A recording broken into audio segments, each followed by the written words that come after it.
Hey guys, this is Jake back with another review. Today we are talking about the Axiom Hex. This is one of the new mid-ranges released by MVP Disc Sports and has been around a little bit. I've been waiting to do this review because I want to make sure I got a few reps in before I decided to either celebrate or condemn the disc.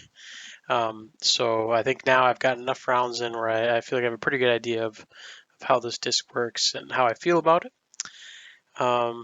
So yeah, I'm going to overlay some footage from the field while we're talking about the disc, give you a little bit of a visual to go along with things, and a little bit of context as well. If you haven't seen my reviews before, I have a max distance of around 400 feet with my drivers, maybe a hair more than that recently. Um, so I consider myself a sort of a medium-powered thrower, an intermediate arm.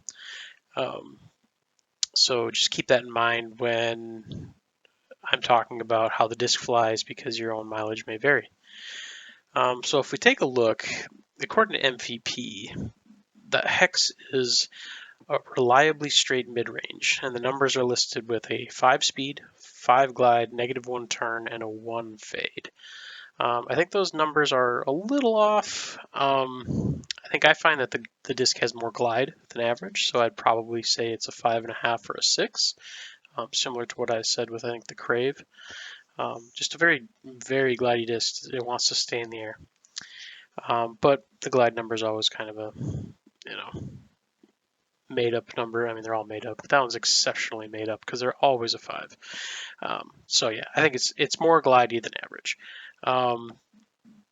The -1 turn is probably my biggest complaint.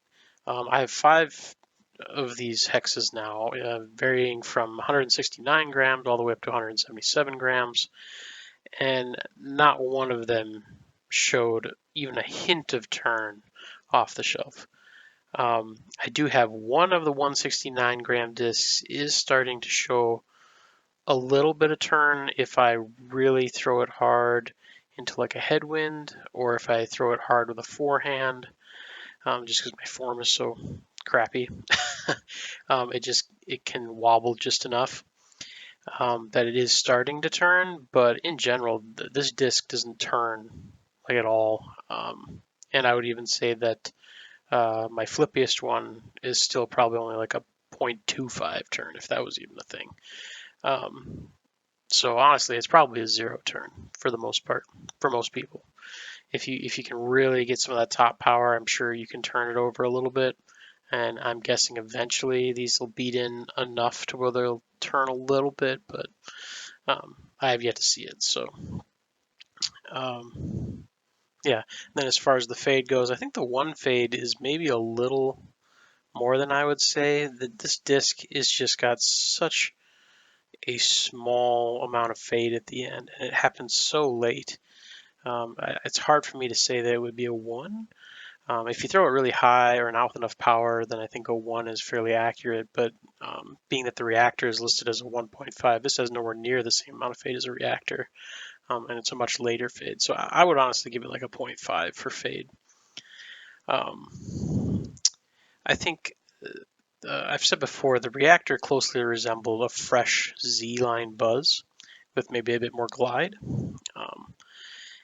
And I think I would say that the Hex would then be more like a seasoned Z-buzz, but with more glide and also none of the turn that comes.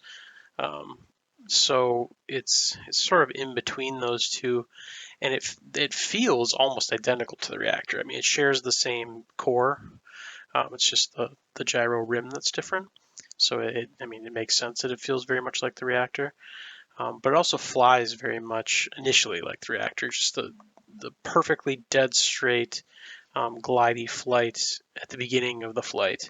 The main difference being that fade that would happen with the reactor that would take it off, relatively soon in the flight. It starts to that fade starts to take over. This is just not there.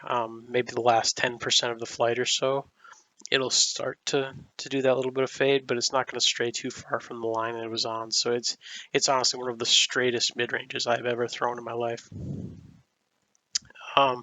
When I'm using the hex, I tend to rip the hex on just a flat release as hard as I can, and it'll just fly on a frozen rope around 340, 350 feet, then just sort of settles down, maybe just a tiny little bit of fade at the end.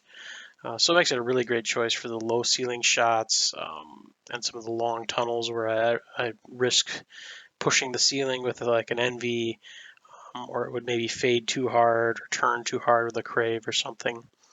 But yeah, this disc has essentially become a replacement for almost all of my fairway range shots, and has basically kicked the relay out of my bag.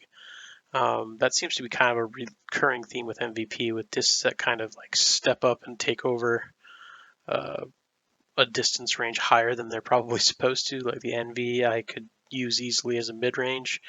This could easily be a fairway, and like a Crave 6.5 speed or whatever, that's it easily goes as far as most of my distance drivers. It's a combination of the glide and then just the minimal fade just keeps them in the air so long. But yeah, I think another sort of parallel that I would point out is if you're familiar with the NV and the proxy, which also share a core.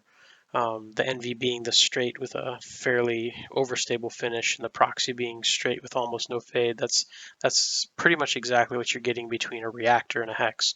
That reactor is going to give you straight with a nice fade, and the hex is just dead straight, almost no fade. So if you like a proxy, you can really take one of these and consider it the longer version of that. In my opinion, they're just very, very nice complements to each other. There's some other nice shots that I use this for. I really like the hex for Annie's long turnover shots, or not turnover shots, but starting on Annie kind of shots. Uh, with a reactor, I could never reliably get the reactor to hold long enough. If I threw it hard on an Annie, it would hold for quite a while, but then it would always flex out and come back. With the hex, it'll hold that line all the way around a corner and will just be coming to flat as it lands usually.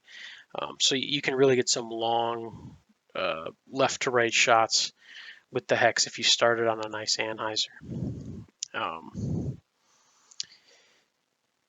Yeah, and it also, you can throw those Annies even with a decent headwind and not worry about them turning over and rolling, which is nice. So it's just a very reliable disc at holding whatever line you put it on.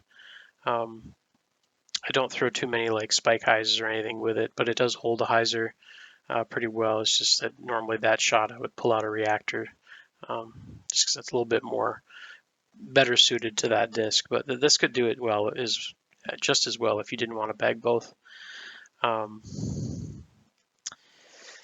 Yeah, let's see what else. Oh, sidearm. I've probably mentioned in the past I don't use much of a sidearm. I could sort of consider it an emergency only kind of shot.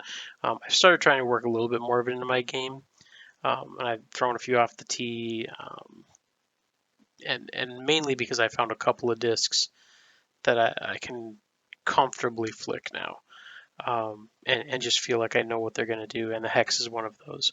A hex is really nice. I can throw just a nice little baby hyzer release, and it'll flip up to flat and just hold a long ways, and then sort of fade out nicely and gently at the end. The Crave is another one that I've found that I can forehand really well. It feels really nice in my hand and tends to come out with a clean release. So I do tend to forehand my hexes quite a bit, which is something I never expected. I did forehand my reactors a little bit, but they're also a little less reliable just because they have a little bit more fade. If I do something wrong, they can hyzer out pretty hard. But yeah, it's one of the rare discs that I consider throwing on a forehand from time to time.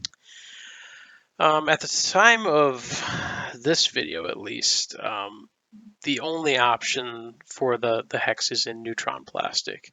There's been a variety of stamps already in special editions and things like that, but it is just the neutron. Although they do have these really nice swirls in them, which makes them dang near cosmic.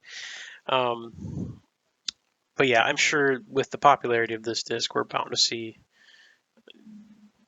I don't know how many variations of this thing in the coming months. I'm hoping for an Eclipse 2.0 because I think that would be really nice. But I'm sure we'll see all the different plastics at some point in the future. But as of right now, we've just got Neutron. What else is there? I don't know. I think that's really all there is to say about the Hex. I think you're going to be hard pressed to find a better straight mid-range on the market right now. The Reactor was already close to getting that recommendation from me. It was about on par with a Buzz. But I think this takes the cake. If anybody asks about a straight mid, there's no hesitation. I'm going to recommend the Hex every time now. It is by far my favorite straight mid I've ever thrown, and I highly recommend everybody at least try one, whether you borrow one of friends or what, because I think you'll be genuinely impressed. If you don't have a mid range that you really like now, I think this could be a really good option. But I think that's really all I have to say about the Hex. MVP does have a couple more mid ranges coming down the pipe. In the next couple of months. They're on the understable side of things, so I should be able to get a couple of those and hopefully get some reviews going in the future. I'll probably wait a little bit like I did with the Hex. I want to make sure that I give them a fair shake, take them out in the field to the course, get them, a little beat in, see how they handle things before I do those reviews. But they'll be coming.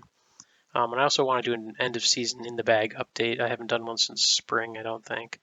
So if you're interested in either of those, feel free to subscribe so that you don't miss out. If you enjoyed this video, feel free to give it a like. It lets me know what kinds of videos you guys want to see. This year was a bit of a scramble, trying to get all the tournament points that I needed. So I didn't do nearly as many videos that I had hoped I would. I'm going to try to do some more next year, hopefully. Kind of do a little bit more video and less tournaments. So if there's any specific types of videos you'd like to see from me, feel free to drop a comment below. Otherwise, thanks for watching, and we'll catch you in the next one.